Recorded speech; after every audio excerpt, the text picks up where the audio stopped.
ವರಮಹಾಲಕ್ಷ್ಮಿಯ ಹಬ್ಬದ ಕತೆ ಲಕ್ಷ್ಮೀ ದೇವಿಯಿಂದ ಶುರುವಾಗಲ್ಲ ಅನ್ನೋದು ನಿಮಗ್ ಗೊತ್ತಾ? ಅದು ಶಿವ ಪಾರ್ವತಿಯರ ಮಾತುಕತೆಯಿಂದ ಶುರುವಾಗುತ್ತಂತೆ. ವರಮಹಾಲಕ್ಷ್ಮಿ ಹಬ್ಬಕ್ಕೂ ಶಿವ ಪಾರ್ವತಿಗೂ ಏನ್ ಸಂಬಂಧ ಇದೆ, ಅದೇನು ಅಂತ ಈ ವಿಡಿಯೋ ಮಧ್ಯದಲ್ಲಿ ಹೇಳ್ತೀನಿ. ಸೊ ವಿಡಿಯೋನ ಪೂರ್ತಿಯಾಗಿ ನೋಡಿ. ವರಮಹಾಲಕ್ಷ್ಮಿ ಹಬ್ಬ ಅಂದ್ರೆ ಸಾಕು, ಕರ್ನಾಟಕದ ಪ್ರತಿಯೊಂದು ಮನೆಯಲ್ಲೂ ಒಂದು ರೀತಿಯ ಸಂಭ್ರಮ ಶುರುವಾಗೋಗುತ್ತೆ. ಹೊಸ ಸೀರೆ, ಒಡವೆ, ಮನೆಯ ಅಲಂಕಾರ, ದೇವಿಗೆ ವಿಶೇಷ ಪೂಜೆ, ಹೆಂಗಸರು ಒಟ್ಟಿಗೆ ಸೇರಿ ಮಾಡುವಂತಹ ವರಮಹಾಲಕ್ಷ್ಮಿ ವ್ರತ, ಇದೆಲ್ಲ ನಾವು ಚಿಕ್ಕ ವಯಸ್ಸಿಂದ ನೋಡ್ತಾ ಬಂದಿರೋದೆ. ಆದ್ರೆ ನಾವು ಪ್ರತಿ ವರ್ಷ ಇಷ್ಟೆಲ್ಲ ಮಾಡ್ತೀವಿ ಅಲ್ವಾ? ಅಷ್ಟಕ್ಕೂ ವರಮಹಾಲಕ್ಷ್ಮಿ ಅಂದ್ರೆ ಯಾರು? ಯಾಕೆ ಈ ಹಬ್ಬವನ್ನ ಶ್ರಾವಣ ಮಾಸದ ಶುಕ್ರವಾರವೇ ಮಾಡ್ಬೇಕು? ಯಾಕೆ ಈ ವ್ರತವನ್ನ ಹೆಚ್ಚಾಗಿ ಹೆಂಗಸರು ಆಚರಿಸ್ತಾರೆ?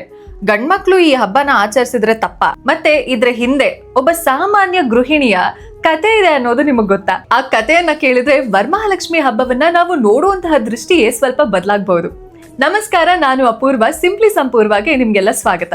ಈ ಚಾನೆಲ್ ನಲ್ಲಿ ನಮ್ಮ ಸಂಸ್ಕೃತಿ, ಪುರಾಣಗಳು, ದೇವಸ್ಥಾನಗಳ ಹಿಂದೆ ಇರುವಂತಹ ಕಥೆಗಳು, ಹಬ್ಬಗಳ ಹಿಂದೆ ಇರೋ ಕಾರಣಗಳು, ಮತ್ತೆ ನಮ್ಮ ಪರಂಪರೆಯನ್ನ ಇವತ್ತಿನ ಜೀವನಕ್ಕೆ ಹೇಗೆ ಅರ್ಥ ಮಾಡ್ಕೊಳ್ಬಹುದು ಅನ್ನೋದನ್ನ ಸರಳವಾಗಿ ತಿಳ್ಕೊಳ್ಳೋಣ. ನಿಮಗೆ ಇಂಥ ಇತಿಹಾಸ, ಪುರಾಣ, ಆಧ್ಯಾತ್ಮಿಕತೆ ಮತ್ತೆ ನಮ್ಮ ಸಂಸ್ಕೃತಿಗೆ ಸಂಬಂಧಪಟ್ಟ ಇಂಟ್ರೆಸ್ಟಿಂಗ್ ಕಥೆಗಳು ಇಷ್ಟ ಅಂದ್ರೆ ಈಗಲೇ ಸಿಂಪ್ಲಿ ಸಂಪೂರ್ವಗೆ ಸಬ್ಸ್ಕ್ರೈಬ್ ಮಾಡ್ಕೊಳ್ಳಿ. ಹಾಗಾದ್ರೆ ಮೊದಲಿಗೆ ವರಮಹಾಲಕ್ಷ್ಮಿ ಅನ್ನೋ ಹೆಸರಿನ ಅರ್ಥ ಏನು ಅಂತ ತಿಳ್ಕೊಳ್ಳೋಣ. ವರ ಅಂದ್ರೆ ವರ ಕೊಡೋಳು ಅಂತ, ಅಂದ್ರೆ ಭಕ್ತರು ಕೇಳಿದ ಆಶೀರ್ವಾದ ಮತ್ತೆ ಅನುಗ್ರಹವನ್ನ ಕರುಣಿಸುವ ಲಕ್ಷ್ಮಿ ಅನ್ನೋ ಅರ್ಥದಲ್ಲಿ ವರಮಹಾಲಕ್ಷ್ಮಿಯನ್ನ ನೋಡ್ಲಾಗತ್ತೆ. ನಮ್ಮ ಸಂಪ್ರದಾಯದಲ್ಲಿ ಲಕ್ಷ್ಮಿ ಅಂದ್ರೆ ಕೇವಲ ದುಡ್ಡಿನ ದೇವತೆ ಅಂತ ಹೇಳಿ ಮುಗಿಸೋದಕ್ಕಾಗೋದಿಲ್ಲ. ಸಂಪತ್ತು, ಸಮೃದ್ಧಿ, ಸೌಭಾಗ್ಯ ಮತ್ತೆ ಜೀವನ ಚೆನ್ನಾಗಿ ಸಾಗೋಕೆ ಬೇಕಾದ ಹಲವು ಒಳ್ಳೆಯ ಅಂಶಗಳ ಜೊತೆ ಲಕ್ಷ್ಮಿಯನ್ನ ನೋಡ್ಲಾಗತ್ತೆ. ಅದಕ್ಕೆ ವರಮಹಾಲಕ್ಷ್ಮಿ ವ್ರತದ ಸಂದರ್ಭದಲ್ಲಿ ಜನ ಕೇವಲ ಹಣಕ್ಕಾಗಿ ಮಾತ್ರ ಪ್ರಾರ್ಥನೆ ಮಾಡೋದಿಲ್ಲ, ಕುಟುಂಬದ ನೆಮ್ಮದಿ, ಆರೋಗ್ಯ, ಸಂತೋಷ ಮತ್ತೆ ಅಭಿವೃದ್ಧಿಗಾಗಿ ಕೂಡ ಪ್ರಾರ್ಥನೆಯನ್ನ ಮಾಡ್ತಾರೆ. ಕರ್ನಾಟಕದ ಪ್ರವಾಸೋದ್ಯಮ ಇಲಾಖೆ ಮಾಹಿತಿಯ ಪ್ರಕಾರ ವರಮಹಾಲಕ್ಷ್ಮಿ ವ್ರತ ಕರ್ನಾಟಕದಲ್ಲಿ ವಿಶೇಷವಾಗಿ ಆಚರಿಸಲ್ಪಡುವ ಪ್ರಮುಖ ಹಬ್ಬಗಳಲ್ಲಿ ಒಂದು. ಸಾಮಾನ್ಯವಾಗಿ ಶ್ರಾವಣ ಮಾಸದ ಹುಣ್ಣಿಮೆಗೆ ಮುಂಚೆ ಬರುವಂತಹ ಶುಕ್ರವಾರ ಈ ವ್ರತವನ್ನ ಆಚರಿಸಲಾಗುತ್ತೆ. ಆದ್ರೆ ಈ ಒಂದು ಶುಕ್ರವಾರಕ್ಕೆ ಇಷ್ಟು ಮಹತ್ವ ಯಾಕೆ ಬಂತು? ಅದನ್ನ ಅರ್ಥ ಮಾಡ್ಕೊಳ್ಳೋದಕ್ಕೆ ನಾವು ಪುರಾಣದ ಒಂದು ಕಥೆಯೊಳಗೆ ಹೋಗ್ಬೇಕು. ಈ ಕಥೆಯಲ್ಲಿ ಶಿವ ಮತ್ತೆ ಪಾರ್ವತಿ ಇದ್ದಾರೆ. ಪಾರ್ವತಿ ದೇವಿಗೆ ಒಂದು ಪ್ರಶ್ನೆ ಬರುತ್ತೆ. ಮಹಿಳೆಯರಿಗೆ ಕುಟುಂಬದ ನೆಮ್ಮದಿ, ಸಮೃದ್ಧಿ ಮತ್ತೆ ಶುಭ ಫಲ ಸಿಗೋಕೆ ಯಾವ ವ್ರತವನ್ನ ಆಚರಿಸ್ಬೇಕು ಅಂತ ಪಾರ್ವತಿ ದೇವಿ ಶಿವನನ್ನ ಕೇಳ್ತಾರೆ.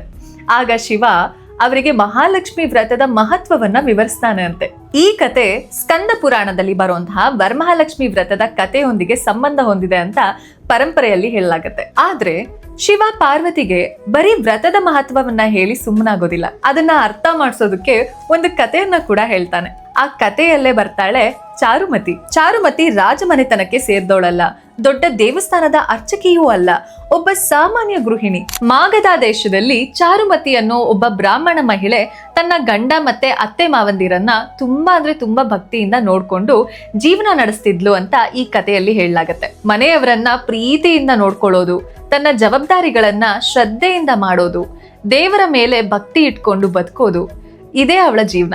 ಒಂದಿನ ಚಾರುಮತಿಗೆ ಒಂದು ವಿಚಿತ್ರವಾದ ಕನ್ಸು ಬೀಳುತ್ತೆ. ಆ ಕನ್ಸಿನಲ್ಲಿ ಲಕ್ಷ್ಮೀ ದೇವಿಯೇ ಅವಳ ಮುಂದೆ ಬಂದು ತನ್ನನ್ನ ವರಮಹಾಲಕ್ಷ್ಮಿ ರೂಪದಲ್ಲಿ ಪೂಜಿಸುವಂತೆ ಹೇಳ್ತಾಳಂತೆ. ಶ್ರಾವಣ ಮಾಸದ ಹುಣ್ಣಿಮೆಗೆ ಮುಂಚೆ ಬರುವಂತಹ ಶುಕ್ರವಾರ ಈ ವ್ರತವನ್ನ ಆಚರಿಸ್ಬೇಕು ಅಂತ ತಿಳಿಸ್ತಾಳೆ. ಬೆಳಿಗ್ಗೆ ಎದ್ದ ಮೇಲೆ ಚಾರುಮತಿಗೆ ಇದು ಸಾಮಾನ್ಯ ಕನ್ಸಲ್ಲ ಅಂತ ಅನಿಸ್ತು. ಅವಳು ತನ್ನ ಮನೆಯವರ ಬಳಿ ಹೋಗಿ ತಾನು ಕಂಡಿದ್ದನ್ನೆಲ್ಲ ಹೇಳ್ತಾಳೆ. ಮನೆಯವರು ಅವಳಿಗೆ ವ್ರತ ಮಾಡೋದಕ್ಕೆ ಪ್ರೋತ್ಸಾಹ ಕೊಡ್ತಾರೆ. ಆದ್ರೆ ಚಾರುಮತಿ ಒಬ್ಳೆ ಪೂಜೆ ಮಾಡೋದಕ್ಕೆ ನಿಲ್ಲಲ್ಲ. ಊರಿನ ಬೇರೆ ಮಹಿಳೆಯರಿಗೂ ಈ ವಿಷಯ ಗೊತ್ತಾಗತ್ತೆ. ಅವರು ಅವಳ ಜೊತೆ ಸೇರ್ತಾರೆ. ಎಲ್ಲಾ ಸೇರಿ ಭಕ್ತಿಯಿಂದ ವರಮಹಾಲಕ್ಷ್ಮಿ ಪೂಜೆಯನ್ನ ಮಾಡ್ತಾರೆ. ಈ ಕಥೆಯಲ್ಲಿ ನನಗಿಷ್ಟ ಆಗೋ ಒಂದು ವಿಷಯ ಏನಂದ್ರೆ ಚಾರುಮತಿಯ ಭಕ್ತಿ ಅವಳಿಗಷ್ಟೇ ಸೀಮಿತವಾಗಿರ್ಲಿಲ್ಲ. ಅವಳು ಆ ವ್ರತವನ್ನ ಅವಳ ಜೊತೆ ಇದ್ದವರಿಗೂ ಕೂಡ ಹಂಚ್ಕೊಳ್ತಾಳೆ. ಹೀಗೆ ಒಬ್ಬಳ ಭಕ್ತಿಯಿಂದ ಶುರುವಾದದ್ದು ಹಲವಾರು ಮಹಿಳೆಯರು ಒಟ್ಟಿಗೆ ಸೇರಿ ಆಚರಿಸುವ ಹಬ್ಬವಾಗಿ ಬದಲಾಗುತ್ತೆ. ಅದಕ್ಕೆ ಇವತ್ತಿಗೂ ವರಮಹಾಲಕ್ಷ್ಮಿ ಹಬ್ಬದ ದಿನ ಅಕ್ಕಪಕ್ಕದ ಮನೆಯವರು ಒಟ್ಟಿಗೆ ಸೇರೋದು. ಆದ್ರೆ ಇಲ್ಲಿ ಒಂದು ವಿಷಯನ ನಾವು ಗಮನಿಸ್ಬೇಕು. ಈ ಕಥೆಯ ಅರ್ಥ ಪೂಜೆ ಮಾಡಿದ್ರೆ ನಮ್ಗೆ ಎಲ್ಲಾನು ಸಿಕ್ಬಿಡುತ್ತೆ ಅನ್ನೋದು ಮಾತ್ರ ಅಲ್ಲ. ಚಾರುಮತಿಯ ಭಕ್ತಿ, ತನ್ನ ಕುಟುಂಬದ ಮೇಲಿನ ಕಾಳಜಿ ಮತ್ತೆ ಅವಳ ನಂಬಿಕೆಯನ್ನ ಈ ಕತೆ ಮುಖ್ಯವಾಗಿ ತೋರಿಸುತ್ತೆ. ಅಂದ್ರೆ ದೇವರನ್ನ ಪೂಜಿಸೋದು ಕೇವಲ ಏನಾದ್ರೂ ಪಡ್ಕೊಬೇಕು ಅನ್ನೋದಕ್ ಮಾತ್ರ ಅಲ್ಲ.